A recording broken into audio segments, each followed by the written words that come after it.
Noticentro 1, CMI. Buenas noches, bienvenidos a las noticias. Los siguientes son los 3 hechos más importantes de hoy en Colombia. Multitudinarias marchas en Bogotá y en las principales ciudades del país en protesta contra el gobierno del presidente Gustavo Petro. En la capital, cerca de 25.000 personas salieron a las calles para rechazar las reformas laboral, pensional y a la salud. Manifestantes pidieron al mandatario gobernar para todos, incluso para los que no votaron por él, y buscar consensos en el trámite de las reformas sociales. La marcha finalizó sin contratiempos en la Plaza Mayor con un aforo completo. Medellín, Cali y Bucaramanga también fueron escenario de una masiva participación de ciudadanos que rechazaron, entre otros temas, la paz total, pidieron respeto por la división de poderes y por la libertad de prensa. Vamos a hablar más de esta noticia en nuestra emisión nacional a las 9 de la noche. La reforma laboral no logró pasar su primer debate antes de finalizar la legislatura. Por falta de quórum, la sesión tuvo que levantarse. El presidente Gustavo Petro, a través de su cuenta de Twitter, la dio por hundida. Ampliación de esta noticia en nuestra emisión nacional a las 9 de la noche. La economía colombiana registró un nuevo descenso, fue de 0,78% según el informe del DANE. La entidad dice que varios sectores tuvieron una desaceleración, como la industria y el comercio. En lo corrido del año, el crecimiento se ubica en 1,95% con tendencia a la baja. Ampliación de esta noticia en nuestra emisión nacional a las 9 de la noche. Las siguientes son las noticias más importantes del mundo hoy. Desaparece expedición privada al Titanic. Estados Unidos y Canadá corren contra el reloj para hallar el submarino perdido. A los tripulantes les quedan menos de 40 horas de oxígeno. Hijo de Biden se declara culpable de 3 cargos ante el Departamento de Justicia y busca un acuerdo para evitar ir a la cárcel. Presidente Biden advierte que la amenaza nuclear de Putin es real. Jueza fija fecha. El 14 de agosto comienza el juicio federal contra Trump para los documentos clasificados. Polémica golpea al presidente de Francia por tomarse una cerveza de un solo trago. Con Claudia Palacios y Margarita Ortega. Una búsqueda contrarreloj se lleva a cabo en el Atlántico luego de que desapareciera el submarino que llevaba a 5 turistas a explorar los restos del Titanic. Les quedan menos de 40 horas de oxígeno. La Guardia Costera de Estados Unidos lanzó una búsqueda en conjunto con Canadá para encontrar a un submarino con 5 personas a bordo que desapareció durante una expedición a los restos del Titanic en el Atlántico. La nave, operada por Ocean Gate Expedition, comenzó su descenso el domingo por la mañana y perdió contacto con la superficie menos de 2 horas después. Entre las personas a bordo del submarino se encontraban el millonario y aviador británico Hamish Harding, quien es presidente de una empresa de jets privados. También el empresario pakistaní Shahzada Dawood, vicepresidente del conglomerado Engro, y su hijo Suleiman. Las otras 2 personas en la nave serían Stockton Rush, presidente de Ocean Gate, empresa dueña de los submarinos, y Paul Henry, un marinero, explorador y experto del Titanic. Se estima que el sumergible contará con oxígeno para los tripulantes hasta el próximo jueves. Eso sin considerar las adversas condiciones a las que se pueden enfrentar en la profundidad del océano por la presión. Hunter, el segundo hijo del presidente Joe Biden, se declarará culpable de 2 delitos fiscales y uno federal ante el Departamento de Justicia para evitar entrar en prisión. Según el Departamento de Justicia, el hijo del presidente Joe Biden, Hunter, llegó a un acuerdo con los fiscales federales y aceptó declararse culpable de cargos federales. Admitió su responsabilidad por evasión de impuestos y por violación de la legislación sobre porte de armas, relacionada con el pasado de alcoholismo y consumo de drogas. El acuerdo evita un juicio que habría generado días o semanas y titulares de distracción para una Casa Blanca que ha buscado enérgicamente mantener su distancia del Departamento de Justicia. Es poco habitual resolver un caso penal federal en el mismo momento en que se presentan los cargos ante el tribunal. El presidente Joe Biden expresó su apoyo a su hijo. Hunter, de 53 años, ha sido durante años el centro de los incesantes ataques de Trump y sus aliados republicanos, que le han acusado de irregularidades relacionadas con Ucrania y China, entre otros asuntos. Por su parte, el mandatario estadounidense Joe Biden advirtió hoy que la amenaza de Putin de usar armas nucleares es muy real. Justo cuando las tropas rusas atacaron Kiev con una treintena de drones kamikaze iraníes que fueron destruidos en su totalidad por las defensas antiaéreas ucranianas y alcanzaron un punto de infraestructura crítica en la ciudad de Leópolis, el mandatario Joe Biden lanzó una advertencia sobre Moscú. Aseguró que la amenaza de que su homólogo ruso Vladimir Putin utilice armas nucleares tácticas es real.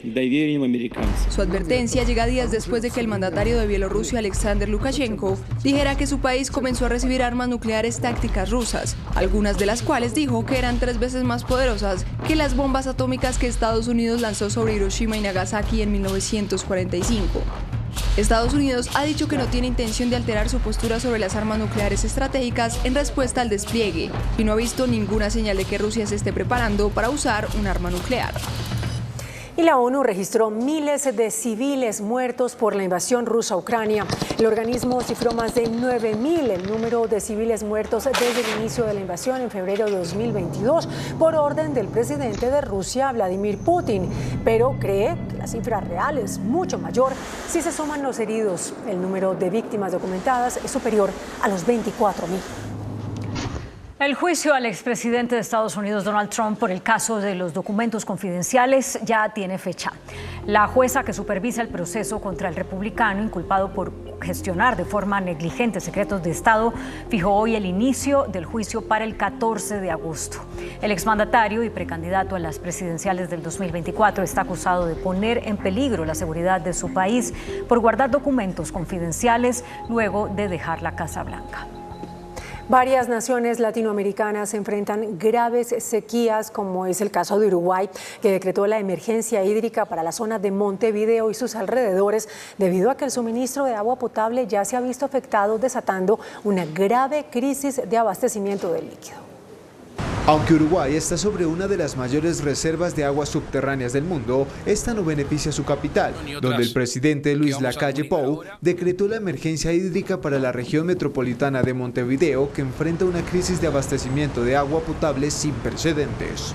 Acabamos de decretar la emergencia hídrica para la zona metropolitana y también al mismo tiempo estamos exonerando de impuestos al agua embotellada. Y es que esta región metropolitana, que concentra el 60% de la población del país, podría quedarse sin agua a finales de este mes debido a una prolongada sequía que desde hace 3 años golpea esta zona, donde habitan cerca de 2 millones de personas y ha bajado el caudal del río Santa Lucía a mínimos históricos. Afluente del que depende gran parte del suministro de la capital y sus alrededores, pero que tras al menos 30 días sin llover, sus aguas han tenido que mezclarse con las del Río de la Plata, que son más saladas, y es por ello que desde principios de junio, el agua que sale de los grifos sabe salada y en efecto tiene el doble de sodio de lo normal. Pero esta no es la única sequía en la región latinoamericana y naciones como Perú, Guatemala o Honduras son víctimas del clima extremo. De hecho, este último país tuvo que declarar alerta roja por sequía en el 46% de los municipios de esta nación centroamericana. La tormenta tropical Brett, aún en aguas abiertas del Atlántico, se mueve al oeste, acercándose al Mar Caribe. El Centro Nacional de Huracanes de Estados Unidos pronostica que Brett se acerque a las Antillas Menores en la mañana del jueves y se mueva por esas islas como tormenta tropical, por lo cual se esperan lluvias y también posiblemente inundaciones, fuertes vientos y alto oleaje en las costas. Hay polémica en Francia por la celebración del presidente Emmanuel Macron en la final de la Liga Francesa de Rugby. El video donde el mandatario recibe una botella de cerveza y se la toma de un solo trago en menos de 20 segundos mientras es vitoreado generó indignación entre sus opositores y algunos medios que afirman que es una figura pública que debe dar ejemplo con su comportamiento saludable. Fue desarrollado en Estados Unidos un robot barista que ya trabaja en varios cafés de Nueva York. La robótica no deja de sorprendernos. Llega a la primera cafetería de la ciudad de Nueva York con un barista robot llamado Adam, que servirá potencialmente cientos de tazas de café al día en Bot Bar. Además de hacer café, Adam tendrá otras habilidades como bailar, cocinar y saludar a los clientes. El artefacto posee un sistema robótico con brazos multiarticulados que le permiten moverse en todas las direcciones para recoger y colocar objetos mientras maneja múltiples tareas simultáneamente. La hazaña tecnológica puede producir hasta 50 bebidas de expreso por hora. Aunque este avance tecnológico también ha traído mensajes negativos sobre la posibilidad de sustituir definitivamente el trabajo humano por máquinas, pero los dueños aseguran que los robots solo ayudan a los empleados.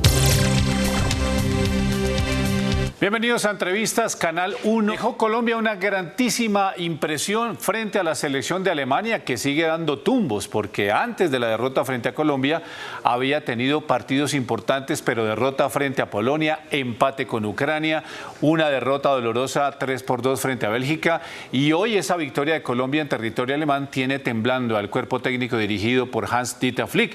En cambio, tiene muy contento al cuerpo técnico dirigido por Néstor Lorenzo. Cada vez que juega la selección Colombia de mayores, para nosotros es un placer y un verdadero privilegio contar con el mundialista Carlos Valdés, quien nos ayuda a interpretar y a entender los contextos de estos partidos. Carlos, bienvenido. Supongo que habrá disfrutado tanto como nosotros esta victoria, pero es que le quiero hacer una pregunta. El viernes pasado, después del partido con Irak, me sorprendió que usted me dijera: la verdad no tenía muchas expectativas de esta selección Colombia enfrentando a un equipo físico, defensivo como Irak. ¿Con qué expectativas llegó hoy usted a ver ese partido frente a Alemania? Carlos, bienvenido. ¿Qué tal, Germán? Un saludo muy especial para ti y para todos los televidentes. Hoy la expectativa era la de ver una selección coherente a lo que nos había mostrado anteriormente, y para mí coherencia significaba una selección que saliera a competirle a Alemania, que no se escondiera, que fuera coherente también con las declaraciones del entrenador cuando dice que su idea de juego es salir a intentar buscar los partidos y no especular, y creo que eso mostró Colombia desde el principio, y obviamente sumarle una buena presentación y el resultado a favor sin duda alguna genera una gran ilusión, pero para mí digamos que en principio era ver el funcionamiento del equipo desde la intensidad y la iniciativa de si iba a esperar o si iba a buscar realmente el juego. Bueno, Carlos, una cosa es querer y otra cosa es poder. Y esperábamos que la selección Colombia hoy pudiera efectivamente, frente a un difícil rival como Alemania, para mí el más difícil de estos 8 partidos, poder exponer esa expresión de fútbol. Lo logra a partir de esta nómina, Carlos. Recordemos, tenía a Camilo Vargas en el arco, tenía a Muñoz, esa pareja de centrales de la que hablábamos la vez pasada, Mina Lucumí, a un Deiber Machado como lateral izquierdo, que hoy le puso muy difícil a Salazar y a cualquiera que quiera ocupar esa posición, a un Lerma junto con Mateus Uribe, a un Cuadrado con John Arias, que termina reemplazando a Jorge Carrascal por una fuerte gripa que tuvo el volante, y arriba Luis Díaz y Borré. Fueron esos nombres los que permitieron que pudiera Colombia lo que quería el técnico. Yo creo que los nombres, pero también la intención, es decir, el planteamiento que tiene Colombia para afrontar este partido. Y tengo que decir que para mí, Germán, el gran ganador de todo este proceso hasta hoy, en lo que hemos visto de los partidos amistosos, ha sido Néstor Lorenzo. Y a mí me alegra mucho por este cuerpo técnico, porque generaba muchas dudas la llegada de él. Sin embargo, los que tuvimos la oportunidad de estar cerca y de conocerlo, sabemos la capacidad que tiene, un hombre muy trabajador, pero además muy analista de lo que es el fútbol y de lo que son los futbolistas. Entonces, hoy, por ejemplo, pensaba en que muchos de estos hombres estuvieron convocados en el proceso anterior, y también hay que decir que el entrenador del proceso anterior tenía la oportunidad de llamar a los que no estaban convocados, y eso no lo vimos. Entonces creo que juntar a Cuadrado, por ejemplo, con Muñoz, y al lado a un Mateus Uribe con Lerma y un Arias que es de los jugadores nuevos en este proceso, era muy bueno. Sin embargo, es muy bueno si se saben usar esas herramientas, ¿no? Si se sabe poner a Cuadrado en una posición donde donde su característica le permita lucir mejor, porque lo vimos muchas veces sacrificado como lateral en procesos anteriores, en partidos anteriores, y hoy creo que termina siendo la figura. Entonces me parece que son las dos cosas, ¿no? Los nombres, las herramientas que tiene, más obviamente el planteamiento que elige el entrenador para ir a buscar el partido. Carlos, le voy a hacer de frente esta pregunta. ¿Debe ser Camilo Vargas el arquero para el inicio de la eliminatoria?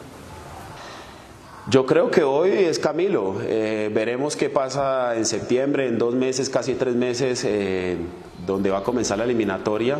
Pero yo, más allá de eso, Germán, no tengo duda que el entrenador es un tipo muy inteligente y que hoy me queda claro que lo que quiere es lo mejor para el país. Es un entrenador que va a elegir y va a decidir por cada posición y cada jugador de acuerdo a lo que él considere en ese momento, teniendo en cuenta varios aspectos, ¿no? En este caso, la continuidad de Camilo, el gran nivel de Camilo en México, y seguramente la recuperación de David Ospina en la forma como regrese de nuevo a la competencia, porque creo que además tiene un gran manejo de grupo y en este caso, por ejemplo, los futbolistas de la talla como David saben entender cuál es el momento de esperar.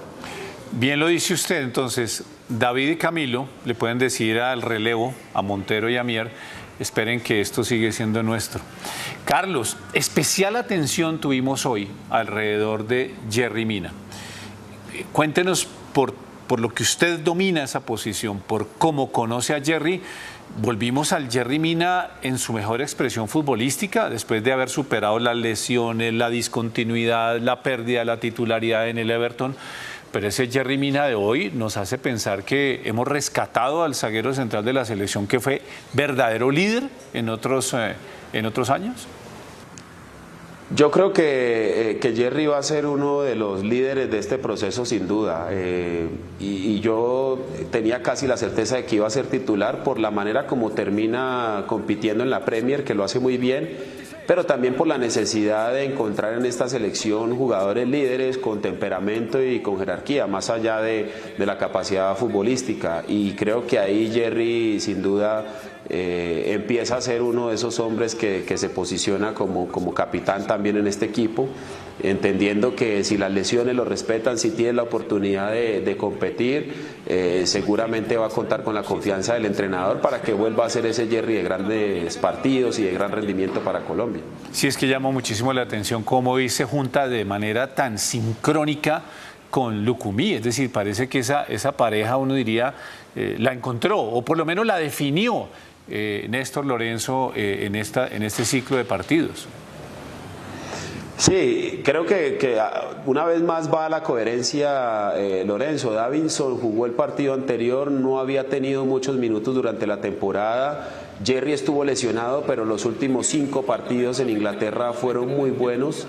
Y Lucumí, que es el hombre en esa posición de mayor regularidad, con un gran recorrido y además con una muy buena llegada al fútbol italiano. Entonces repite a Lucumí, que hace una buena presentación contra Irak, que se mantiene en un gran nivel y le da la oportunidad de regresar a Yerry Mina, que a propósito para mí esa dupla es fundamental para poder ver lo que vimos hoy en el terreno de juego, y me refiero a la intensidad con la que Colombia pudo hacer presión alta y sobre todo con los nombres de los que hablábamos ahora, porque si la línea defensiva está muy atrás, se van a abrir unos huecos muy grandes en el medio del campo, o en cualquier lado se va a fisurar el equipo, y precisamente hoy Colombia permitió que las líneas estuvieran cerca para que los muchachos de las posiciones de más adelante pudieran ir con toda la tranquilidad y la confianza a recuperar la pelota. Bueno, toca usted 2 temas importantísimos que yo quería ampliar más adelante, pero no quiero olvidarme de 2 aspectos puntuales que usted acaba de mencionar. El primero,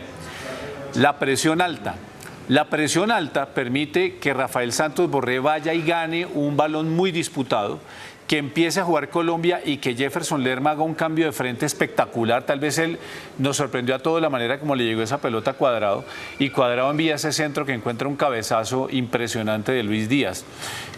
Ese cambio de Colombia en el tema de la presión alta, que lo vimos no solamente contra Irak, sino que lo vimos repetidas veces hoy frente a Alemania, ese es un sello que podríamos decir nuevo. ¿Usted cree que esa forma de jugar no solamente responde a los cánones contemporáneos del fútbol, sino que esta selección Colombia se siente cómoda, a gusto yendo a buscar la pelota muy cerca del arco rival?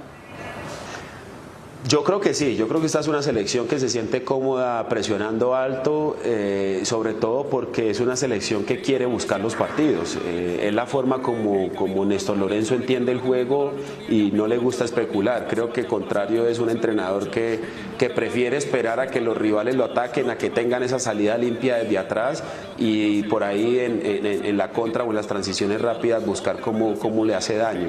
Pero sobre todo con esta selección creo que esto lo vamos a ver bastante. De hecho lo vimos hoy en el partido. Me parece que la jugada es producto del planteamiento inicial donde Colombia intentó quitarle la pelota a Alemania en la primera línea, no dejarlo progresar, y ahí termina encontrando por capacidad de los jugadores no solo para quitar la pelota sino para elaborar después una jugada que termina siendo perfecta, además de esas jugadas que pocas veces se ven en el juego y que hoy nos dan la ilusión de haber recuperado de nuevo ciertas sociedades, ¿no? Al Cuadrado extremo tirando esos centros, al Lucho Díaz iniciando en una posición pero terminando en este caso como 9, a un Lerma que no solo corta la jugada sino que precisamente cambia la pelota, digamos, de orientación para encontrar más espacio y menos rivales del oponente, y me parece que en estos conceptos, aunque hay que ir a la minucia, terminan siendo determinantes para lo que va a ser este proceso de Colombia.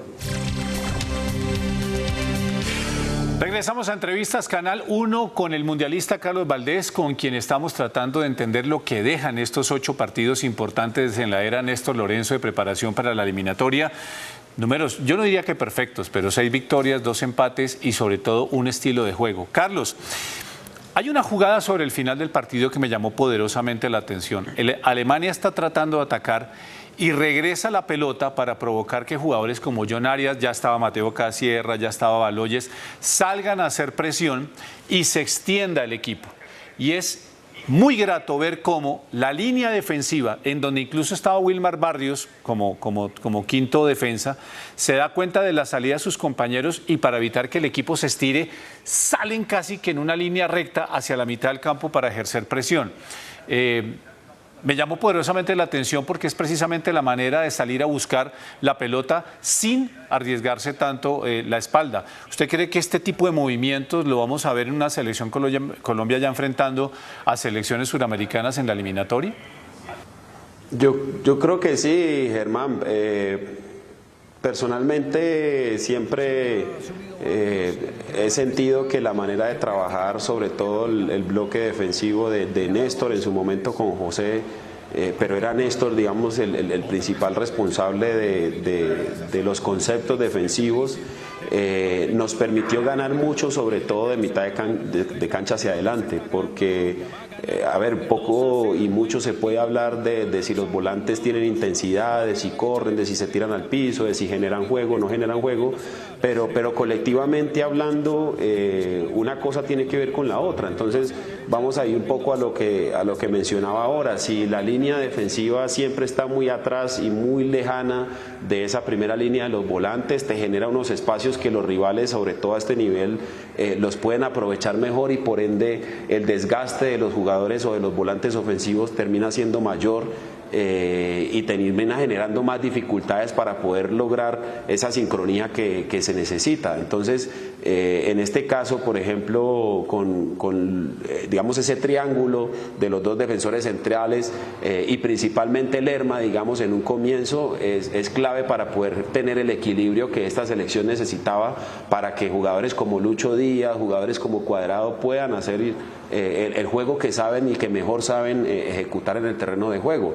Cuando ingresa Barrios ocurre lo mismo, porque al final le estamos hablando de conceptos que ellos mismos van introduciendo seguramente con los pocos días de trabajo, y la razón por la cual estos partidos amistosos eran importantes, ¿no? Empezar con rivales como los que Colombia enfrentó, con los jugadores que Colombia enfrentó, pero de manera progresiva ir, digamos, subiendo ese nivel de complejidad y de exigencia del oponente para terminar con una Alemania y terminar viendo lo que vimos hoy, producto de esos movimientos, Germán. Sí, y lo que vimos hoy, Carlos, a veces era un 4-1 muy marcado, a veces era un 4-2-3-1, por momentos teníamos que cubrir más la banda y hacíamos un 4-4-2.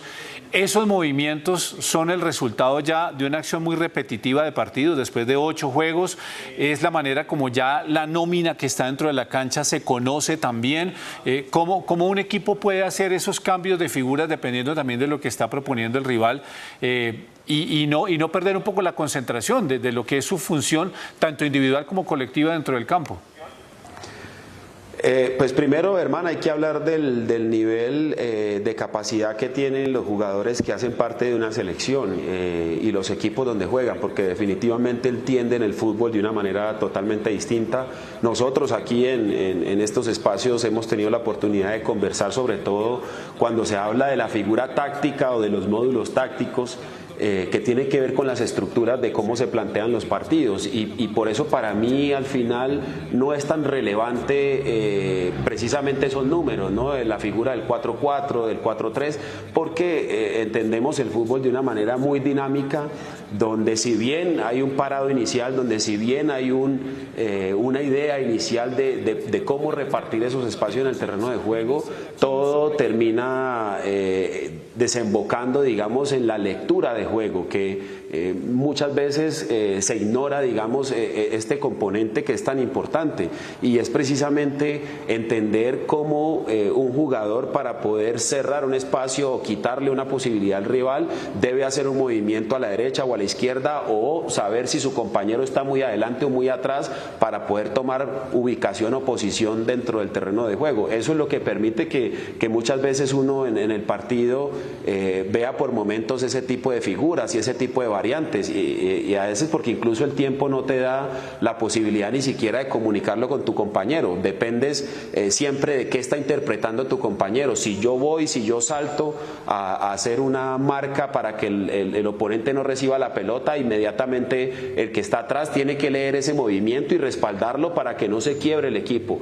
Cuando tienes jugadores que no entienden el juego de esa manera, es muy difícil ver un equipo sincronizado. Es donde vemos los equipos que realmente te otorgan muchos espacios, pero creo que el trabajo, sobre todo dentro de la concentración, más que el trabajo de campo, más que hacer eso en el campo, es el trabajo con los videos, el trabajo con las charlas que se hacen previo a estos partidos, es lo que le permite al jugador y a este cuerpo técnico introducir esas ideas y esos movimientos mucho más rápido. Eso sirven estos partidos. Carlos, más allá de lo táctico, más allá de lo estratégico, quiero su opinión sobre una jugada que es muy divertida. Divertida por la manera como se desarrolla. Hay un saque de banda a favor de Alemania. Néstor Lorenzo parece que no le gusta cómo está parado el equipo. Y pues siendo canchero, como se dice popularmente, pues se hace el loco y manda un segundo balón a la cancha para que el juego se detenga y le muestran la tarjeta amarilla. Hasta ese nivel de perfección quiere llegar el técnico, que no le gustó cómo estaba parado el equipo y prefiere ganarse una amarilla tirando un balón a la cancha. A mí también me parece graciosa, Germán, y creo que precisamente el mensaje detrás de esto es que habla de un entrenador que se toma este rol muy en serio, ¿no? Es un entrenador que está todo el tiempo poniendo la atención en lo que está pasando en el campo, y eso también te permite a la vez como jugador sentir siempre la necesidad de la alta exigencia y de siempre mantener el foco de atención muy elevado para que precisamente este tipo de desconcentraciones no te ocurran. Producto de eso creo que es precisamente la jugada, ¿no? Él lee que su lateral o su volante en ese caso está de espaldas, no está mirando al hombre y decide tirar esa segunda pelota para cortar el juego precisamente, ¿no? Bueno, ojalá no lo tenga que hacer en la eliminatoria. Hoy Brasil pierde 4-2 con Senegal, hoy Perú pierde 4-1 contra Japón, Colombia en cambio termina el ciclo en la victoria 2-0 sobre Alemania. Carlos, ¿se imagina una eliminatoria teniendo más o menos el presente de cada uno de los 9 rivales que tenemos? ¿Cree que Colombia va a llegar con algo más de, no sé si ventaja o conocimiento? Bueno, Argentina es el campeón del mundo y tal, pero ¿cómo ve a esta selección ya para encarar lo serio, que es eliminatorias desde septiembre? Yo creo que esta selección Y no lo digo desde la emoción, lo digo más bien desde la confianza en el trabajo de este cuerpo técnico, de lo que está haciendo también con Amaranto y por supuesto de la capacidad que tienen los jugadores. Me da la sensación que estamos recuperando el camino que se perdió en la última eliminatoria con los cambios de entrenador, con por ahí las ausencias de algunos jugadores que probablemente podían haber resuelto muchos de los errores y de los problemas que tuvo Colombia futbolísticamente hablando. Creo que estamos volviendo a enderezar ese camino y volviendo a los tiempos de la selección Colombia que nos hizo ilusionar de nuevo, asistiendo a 2 Copas del Mundo, compitiendo de muy buena forma. Esa es la sensación que me da. Y de la misma manera creo que Colombia no va a tener problema en esta eliminatoria. Seguro vendrán partidos muy complejos, vendrán rivales muy complejos, pero entendiendo también el formato y los cambios que van a tener, creo que Colombia no va a tener problema para clasificar a la próxima Copa del Mundo. Lo que sí creo es que también es un proceso donde debemos evolucionar todos, ¿no? Desde los medios hasta los hinchas y entender que los equipos también necesitan rodearse, ¿no? Empezar a que la gente y sobre todo los muchachos sientan ese apoyo desde afuera y que empecemos de nuevo a construir una mejor selección que nos siga ilusionando, no solo con llegar a ese mundial, sino algún día con estar en las mejores posiciones compitiendo por los torneos importantes. Claro, Carlos, usted lo dice muy bien, casi que con 6 cupos y medio, como se dice, es una obligación clasificar, pero también es una obligación buscar títulos. Ya Néstor Lorenzo también dijo, quiero ganar la Copa América el próximo año en los Estados Unidos, y uno ve este equipo y se ilusiona.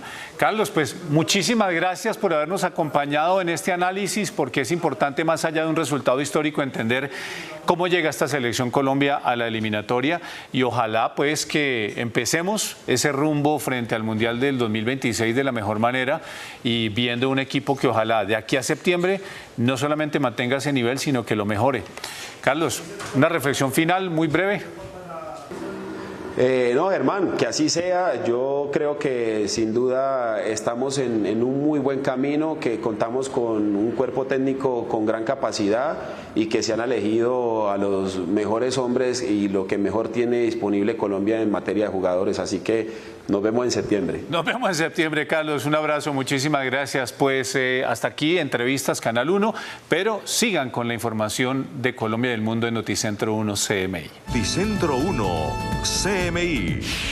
El presidente debe entender el mensaje que le envió hoy el país, dice ex vicepresidente Humberto de la Calle. El pueblo le habló hoy al presidente, dice Paloma Valencia en plena marcha contra el mandatario. Gigantescas marchas en el país, miles de personas en las calles de Bogotá. Grandes manifestaciones contra el gobierno en Medellín, Cali, Barranquilla, Bucaramanga y decenas de ciudades. Se hundió en el Congreso la reforma laboral. La ANDI dice que todas las reformas deben ser consensuadas. El director de la Policía General, William Salamanca, dice que no habrá más policías en las oficinas. Todos a la calle. Más presupuesto para educación y salud. El programa de alimentación escolar PAE se queda sin recursos. Presidente Petro ordena lucha frontal contra la corrupción. Se desacelera la economía, revela el DANE. Grave incendio en la isla de Salamanca. Con Claudia Palacios y Margarita Ortega. Iniciamos nuestra segunda hora de noticias. El ex vicepresidente Humberto de la Calle afirmó hoy que el presidente Gustavo Petro debe recibir las manifestaciones de la oposición como un mensaje para que sus reformas sociales sean concertadas, no impuestas. Con un llamado para que se calmen los ánimos, el hoy senador Humberto de la Calle aseguró que las marchas que protagonizaron hoy los opositores al gobierno deben hacer recapacitar al presidente Gustavo Petro. Que ahí dijéramos un proceso de fanatismo de todos los lados, no solo de uno de ellos. Luego, en este país necesitamos calma. Ahora, estas manifestaciones de hoy tienen su importancia. Yo creo que el presidente sí debía hacer una reflexión. Él tiene la oportunidad en este momento de ser un gran reformador, dentro de un elemento progresivo, moderado, de reformas. Esta retórica tan radical me parece que puede mover el país a la derecha y entonces esa es la pregunta para el presidente Petro, ¿cómo quiere pasar a la historia? El ex vicepresidente de la Calle recalcó que lo que le conviene al país es un pacto nacional para las reformas. Por su parte, la senadora Paloma Valencia aseguró que las marchas que se realizaron hoy en el país son una demostración popular de la necesidad de que el presidente Petro construya sobre lo construido y concerte sus reformas. La senadora del Centro Democrático, Paloma Valencia, declaró esta noche que las marchas de hoy tuvieron la participación de colombianos que quieren defender las instituciones y le piden al presidente Petro que las reformas no sean impuestas ni en detrimento del empleo y de las empresas. Lo que pasa es que este es un gobierno que dice que dialoga, pero en realidad ellos lo oyen pero no escuchan. No atienden a nadie ni la capacidad técnica del país y todas sus propuestas son de un soberbio tan grande que inician por la idea de que en Colombia no hay nada y entonces arrancan por acabar con lo que tenemos. Y aquí hay que defender el sistema de salud, hay que defender las Fuerzas Armadas, hay que defender el empleo, los pequeños empresarios, hay que defender todas las cosas que se han venido construyendo, nuestro sector de hidrocarburos, el gas, que representan la soberanía energética y la posibilidad de una transición energética organizada. Paloma Valencia admitió que en Colombia la democracia es fuerte, pero cae en gobiernos que, según ella, no aceptan la crítica ni la concertación con la oposición. Y es que Bogotá se convirtió en un escenario de una multitudinaria marcha. Cerca de 25.000 personas protestaron contra el gobierno de Gustavo Petro y pidieron llegar a un consenso en el trámite de las reformas. Así se vio en Bogotá la marcha contra el gobierno de Gustavo Petro. Cerca de 25.000 personas salieron a las calles para rechazar las reformas sociales. Pues sin duda es un mensaje contundente para el Congreso, especialmente para los aliados de Gustavo Petro, para que dejen de aprobar las reformas de manera tramposa, mañosa, para que respeten a los colombianos y le den garantías a la oposición, para que los cambios los construyamos entre todos. Gustavo Petro no puede seguir gobernando para una minoría pensando que va a atropellar con reformas inconvenientes. Con camisetas blancas y banderas de Colombia, se movilizaron de manera pacífica desde el Parque Nacional hasta la Plaza de Bolívar. Mejorar lo que hay, no destruir lo que tenemos. Nuestro país merece respeto. Mi pensión no es para dar subsidios ni para comprar votos, mi pensión es mía, por eso salgo, por mi dinero, por mi futuro. Algunos defendieron el metro para Bogotá.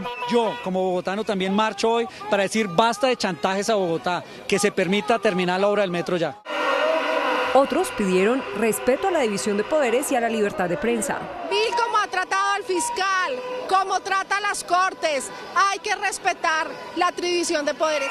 La marcha finalizó sin contratiempos, con una Plaza de Bolívar a reventar.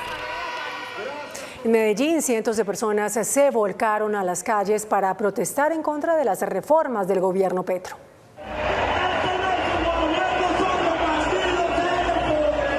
5 cuadras de la Avenida Oriental y 4 de la calle San Juan fueron ocupadas por miles de personas que recorrieron la marcha de la oposición en Medellín. Cerca de 40.000 personas se concentraron en el Parque de las Luces. Durante la marcha hubo voces de rechazo contra las actuales reformas planteadas por el gobierno. Colombia corre peligro. No queremos más a este presidente de izquierda. Tenemos miedo de que Colombia fracase como Estado. A la marcha asistieron empresarios, estudiantes universitarios y sindicatos. Según las autoridades, terminó sin novedades de violencia en el Parque de las Luces. Por su parte, en Cali también miles de personas salieron a las calles a protestar contra las reformas del actual gobierno. En Cali, desde las 9 de la mañana se dieron cita en el Parque de las Banderas miles de caleños y sectores políticos de la oposición al gobierno del presidente Gustavo Petro para dar inicio a la denominada Marcha de la Mayoría, que reunió en las calles de la capital del Valle a más de 10.000 ciudadanos que se manifestaron en contra de las reformas sociales, los escándalos del actual gobierno, la inseguridad en el territorio nacional y a favor de la libertad de prensa. Nos movilizamos porque estamos en contra de un gobierno que prometió ser distinto, ha hecho más de lo mismo para dañar este país. La manifestación tuvo fin en la plazoleta Jairo Varela y es la cuarta promovida por sectores ciudadanos y políticos de la oposición en menos de 10 meses de mandato. En la ciudad de Barranquilla, las marchas también convocaron gran cantidad de asistentes. La marcha convocada por opositores al gobierno concentró a contradictores del presidente Petro. La movilización que se cumplió este martes en Barranquilla salió de la estatua del Joe Arroyo en la calle 72 y terminó 2 horas después en la Plaza de la Paz. Es el momento de parar, es el momento de que este gobierno haga un alto y verifique qué es lo que está haciendo, planifique. No todas las decisiones son a la deriva, a que no sabe lo que va a hacer, solo populismo, solo mentiras para el pueblo. En todo el recorrido se entonó el himno de Colombia y los manifestantes vistieron camisetas blancas. Y en Bucaramanga las calles se vieron llenas por cientos de personas que rechazaron las políticas del actual gobierno. Por casi 6 horas, así lucieron hoy las calles de Bucaramanga. Miles y miles de personas marcharon al compás de gritos y arengas de rechazo a las políticas del gobierno Petro. El gobierno que está haciendo tener miedo a nuestros hijos por todas las reformas, marchando por esta patria que la amamos y no se la vamos a entregar, Gustavo Petro. La manifestación, que se cumplió pacíficamente, estuvo acompañada de actividades musicales. En varias provincias del departamento también se registraron nutridas marchas. El proyecto de reforma laboral no logró superar su primer debate antes de que finalizara la legislatura. La sesión en la que se buscaba discutirla mejor se levantó por falta de quórum. El presidente Gustavo Petro trinó y la dio por hundida. Cabe recordar que este martes 20 de junio, fin de la legislatura, era el plazo para que se aprobara en primer debate la reforma laboral, clave para el gobierno. Sin embargo, luego de diferentes sesiones fallidas, esta no fue la excepción. No hubo quórum y aunque ya se había aprobado el informe de ponencia del proyecto, no fue posible votar el articulado. El quórum no se completó ante la ausencia de congresistas de Cambio Radical, Centro Democrático, Partido de la U, liberales y conservadores. Alegaban que no se podía discutir por una recusación que les llegó a todos los integrantes de la comisión. En cierta forma el presidente Gustavo Petro trinó y la dio por hundida. El hundimiento de la reforma laboral es muy grave. Demuestra que la voluntad de paz y de pacto social no existe en el poder económico. Dueños del capital y de los medios lograron cooptar el Congreso en contra de la dignidad del pueblo trabajador. El trino de Petro descartaría la posibilidad de que el gobierno decida incluir este proyecto en las sesiones extra. La ponente del proyecto del pacto histórico dice que si no se discuten extras, se radicará el 20 de julio. Que los trabajadores y trabajadoras merecen que se dé un debate técnico y realmente político. Desde la Comisión Séptima le respondieron al presidente Petro.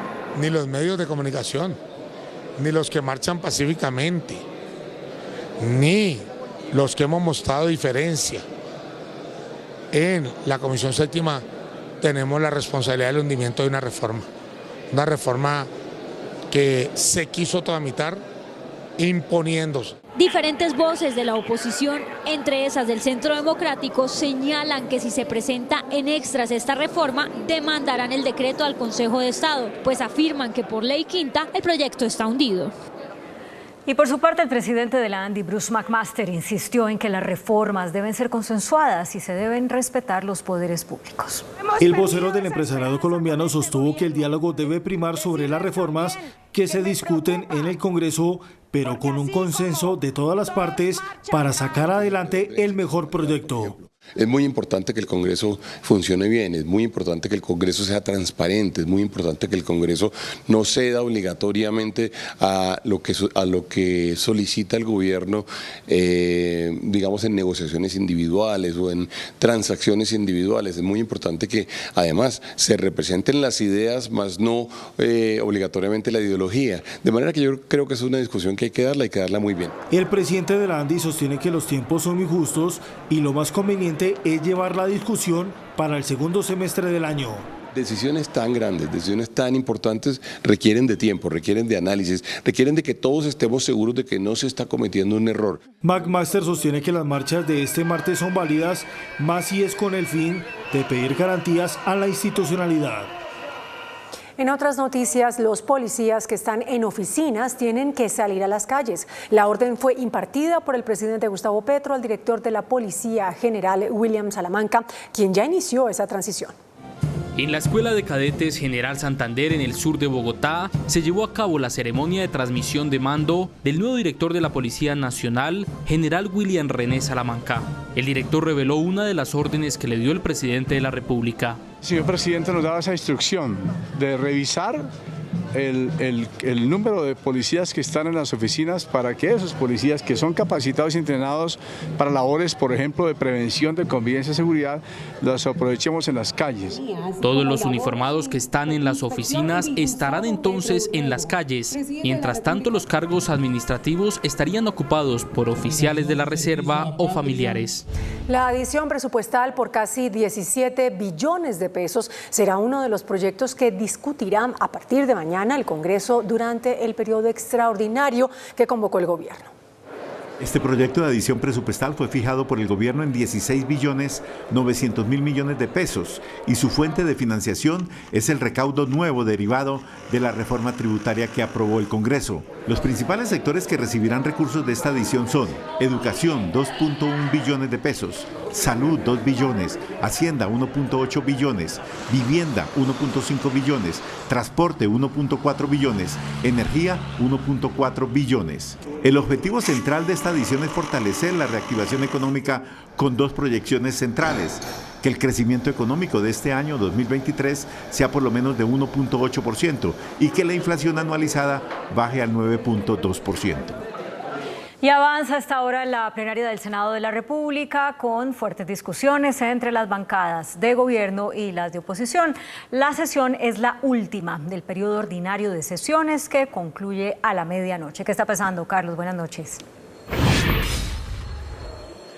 ¿Qué tal, Claudia y amigos televidentes? Muy buenas noches. Efectivamente, la plenaria del Senado ha sido de nuevo escenario de enfrentamientos entre las bancadas de Cambio Radical y del Centro Democrático, que son de oposición con las bancadas gobiernistas, especialmente del Pacto Histórico, debido a que la oposición ha exigido desde la semana pasada que se le reconozca el derecho que por ley se le concede para dirigir por lo menos una plenaria de esta corporación. El presidente del Congreso se negó a aceptar la propuesta del Centro Democrático para que la plenaria dirigida por la oposición fuera hoy. Sin embargo, fue sometida a votación una proposición de Cambio Radical y del Centro Democrático y fue derrotada. Fue derrotada por 47 votos contra 42, es decir, que derrotaron a la oposición en ese intento de hacerse a la conducción de la plenaria del Senado esta noche. Pero mucha atención, que se acaba de producir una decisión trascendental.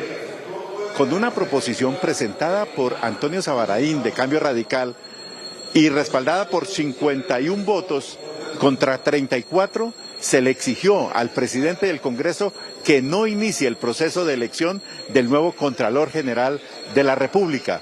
Esto porque, según Sabaraín y quienes apoyaron la proposición, no se ha fallado aún una tutela que presentó el saliente Contralor Carlos Hernán Rodríguez, y mientras no esté en firme la decisión, ahora con tutela, de sacar de su cargo al Contralor, no puede haber un proceso de selección del nuevo Contralor. Están en vilo dos importantes proyectos a pocas horas de concluir este periodo ordinario de sesiones. Uno, el Código Electoral, y el otro, la reforma constitucional para regular el uso recreativo de la marihuana en adultos aquí en Colombia. Con Carlos Ruiz, desde el Congreso de la República, Noticentro 1, CMI. Don Carlos, muchas gracias. Buenas noches. Más de 135.000 niños venezolanos que llegaron a Colombia no están actualmente en el sistema escolar. Así lo denunció el Fondo de las Naciones Unidas para la Infancia, UNICEF. Para UNICEF, estos niños migrantes no saben leer o no entienden lo que leen, lo que les dificulta no solo su ingreso a la escuela, sino completar sus trayectorias educativas. Hay 135.000 niños y niñas aproximadamente fuera del sistema educativo. Una situación que hace a estos niños más vulnerables. Lo que implica es que están mucho más expuestos a otros riesgos y a todo tipo de violencias, violencias de género, uso y utilización, reclutamiento. La movilidad de la población refugiada se convierte en un reto para implementar nuevos modelos educativos. Entonces tenemos muchos casos de niños y niñas que nunca han pisado una escuela. ¿Por qué? Salen de su ciudad de origen en Venezuela, caminan por Venezuela, luego caminan por Colombia, llegan, se asientan y nunca, en ese proyecto, nunca han pisado una escuela.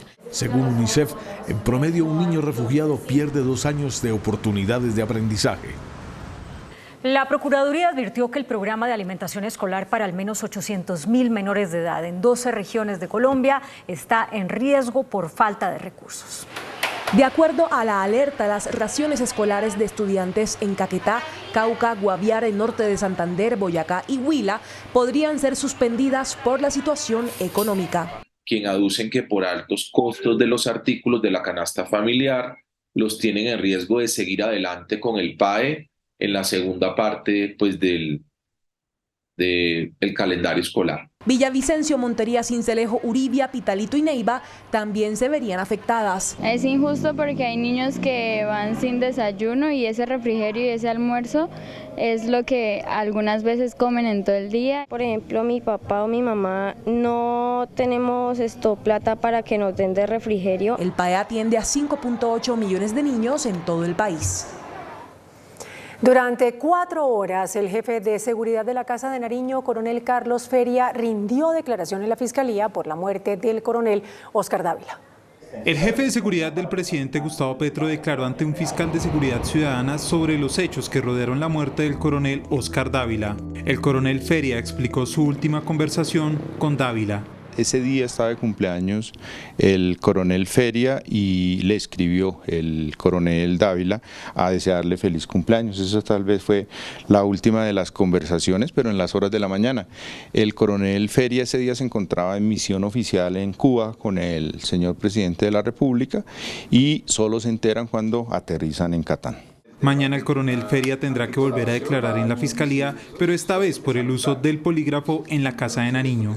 Reitero, en todo el procedimiento se sujetó a los mandatos constitucionales y legales. Paralelamente, la Fiscalía mañana revelará las causas de la muerte del coronel Dávila. El presidente de la Sociedad de Activos Especiales, Daniel Rojas, arrancó con la depuración de administradores de hoteles que están en proceso de extinción de dominio.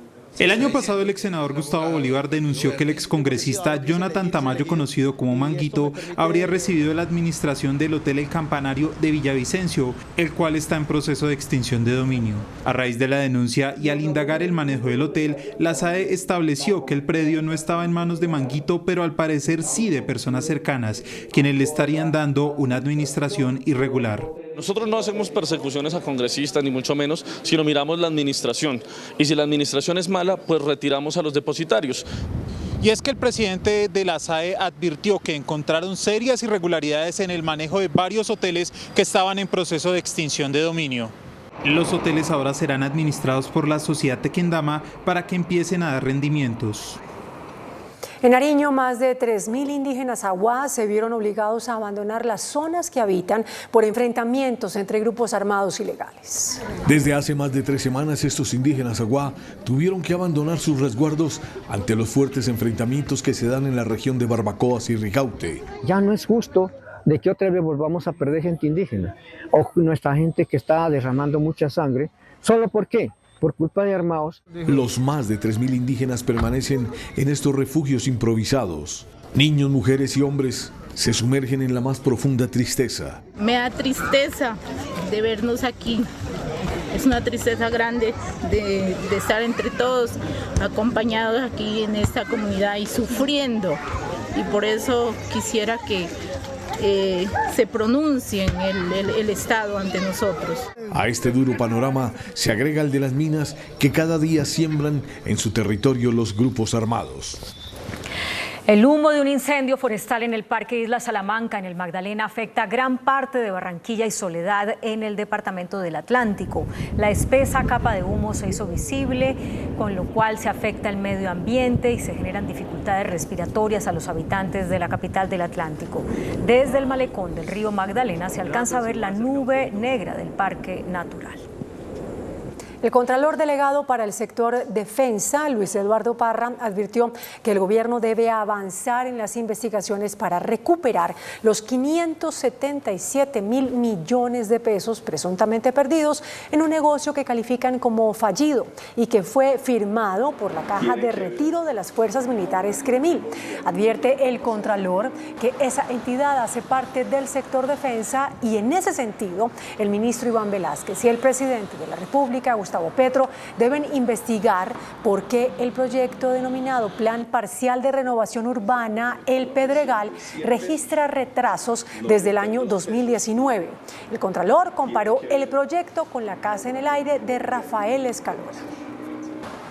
Por lo menos 3 millones de conductores no lograron renovar su licencia de conducción en el plazo establecido por las autoridades, que vence esta medianoche. Hoy, como se esperaba, hay un gran número de ciudadanos que no se han acercado a realizar el trámite de renovación de licencia de conducción. El estimado que tenía Bogotá es de 507.000 licencias que deben ser renovadas. Con corte ayer, lunes 19 de junio, teníamos 91.600 licencias expedidas. Eso nos deja en un escenario que cerca de 410.000 licencias aún no han sido renovadas en la ciudad de Bogotá. Desde mañana se presentarán múltiples operativos para la revisión de este documento. Si no tienes una licencia de conducción actualizada y estás en la calle transitando, pues claramente te vas a hacer acreedor a una multa. Esa multa es una multa B02 de 276.000 pesos y por supuesto la inmovilización del vehículo. En la capital hay 19 puntos de servicios de ventanilla única en los cuales se puede renovar la licencia de conducción. El presidente Gustavo Petro le ordenó al director de la policía, el general William Salamanca, luchar frontal y eficazmente contra la corrupción. El presidente de la República, Gustavo Petro, le dio orden al director de la policía, el general William René Salamanca, de luchar directamente contra la corrupción, así vista de uniforme o así se dé en el Congreso. Proceda, general, caiga quien caiga. Fuera la corrupción, vístase o no se vista de uniforme, o de toga, o de congresista, o de funcionario del gobierno, cualquiera. Usted tiene toda la autorización de mi parte como presidente de la República, como su comandante, para hacer todas las investigaciones que sean del caso. Se respeta la democracia, refiriéndose a las marchas de la oposición que se presentaron hoy. El proyecto de ley de humanización carcelaria se hundió en el Congreso. La iniciativa, que hacía trámite en la Comisión Primera de la Cámara, no se anunció por parte de la presidencia de esa comisión. Se le dio prioridad a otras iniciativas. El gobierno tendrá que radicarlo en la próxima legislatura. La Personería de Buenaventura alertó sobre el recrudecimiento de la violencia en el puerto y el rompimiento de la tregua entre las bandas delincuenciales que allí operan. Fue exactamente el atentado sicarial contra Félix Orlando Luna Angulo, conocido como Gordo Lindo, el sábado en horas de la tarde, lo que desató una guerra frontal entre las agrupaciones delincuenciales que hoy se disputan el territorio en Buenaventura. Y empezaron nuevamente a resurgir los asesinatos, pero también las balaceras en algunos barrios, específicamente de la localidad número 2 de Buenaventura. La situación en Buenaventura es preocupante. En el puente festivo pasado hubo 5 homicidios, 4 de ellos en un mismo barrio. A esto se le suma el confinamiento total en las comunas. El DANE reportó una desaceleración de la economía al cierre de abril. De la entidad muestra una desaceleración de la economía en abril de 0,78%, mientras que un año atrás se ubicaba en cifras superiores al 10%. La economía hoy en el año corrido se ubica en 1,95%, mostrando una desaceleración frente a 2022. Para la ANDI se requiere de una reactivación que puede empezar por la vivienda. Es un proyecto que lleva 6 meses paralizado, es decir, va a duras penas a entrar en funcionamiento en julio o en agosto. Allí hay 32 sectores encadenados que están en este momento esperando que el proyecto salga adelante. Asimismo, se insiste en una reducción de las tasas de interés en la medida de una caída en la inflación. La conversación alrededor de tasas de interés y el efecto sobre la demanda y el ingreso disponible de los hogares. Se espera una mejor dinámica en el segundo semestre del año. El ministro de Comercio, Germán Umaña, lanzó un programa de apoyo a las empresas exportadoras. Con una inversión de 57.700 millones de pesos, el Gobierno Nacional lanzó el programa de productividad con el fin de aumentar las exportaciones en el país. La iniciativa beneficiará al menos a 2.250 empresas. Desarrollo de los servicios y especialmente al tema de los servicios.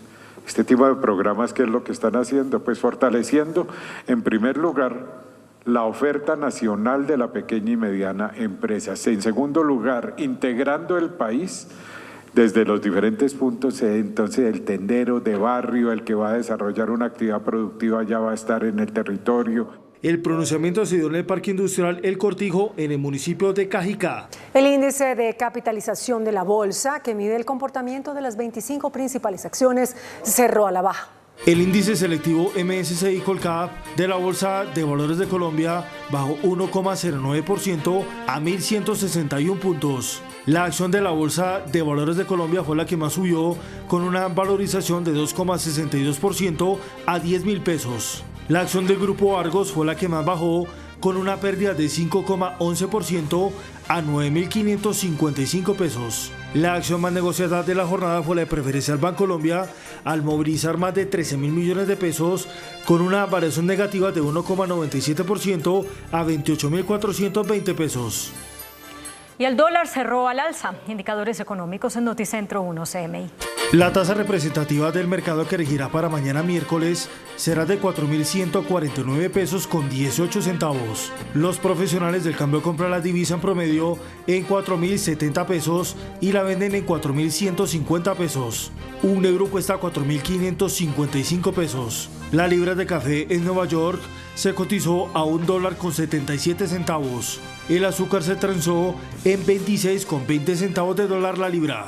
El barril de petróleo WTI se cotizó en $70.87 centavos. La referencia Brent para Colombia se cotizó en $75.47 centavos. Una acción de Ecopetrol cuesta 2.134 pesos. En Colombia, materiales de construcción ya cuentan con certificados de calidad. La organización que reúne a toda la cadena de valor de la construcción destacó los avances en materia de sostenibilidad en el país. Más allá de los bienes entregados terminados como la vivienda, también se da una garantía con los materiales para la construcción. Es una cadena de valor que se adelanta en los últimos años, como el acero, tuberías y cubiertas amigables con el medio ambiente. El acero es, por ejemplo, uno de esos materiales que puede tener como una contribución grandísima al tema de sostenibilidad, porque en acero tú puedes encontrar acero desde el que se hace 100% con materia prima virgen, pero en el país hay distintas empresas que están teniendo pues hasta 98%, 99% de contenido reciclado. Entonces yo creo que ahí se está haciendo un trabajo importante en el país. Desde el empresariado colombiano se lidera la transformación del entorno construido nuevo y existente hacia la sostenibilidad, soportados en una red de miembros líderes y un equipo especializado. Hoy en día, alrededor del 20% de los metros cuadrados licenciados en el país tienen criterios de sostenibilidad. Creo que eso es, pues todavía queda un montón hacia adelante, pero eso nos sirve muchísimo. Colombia es un referente en América Latina. Hasta aquí Noticentro 1 CMI.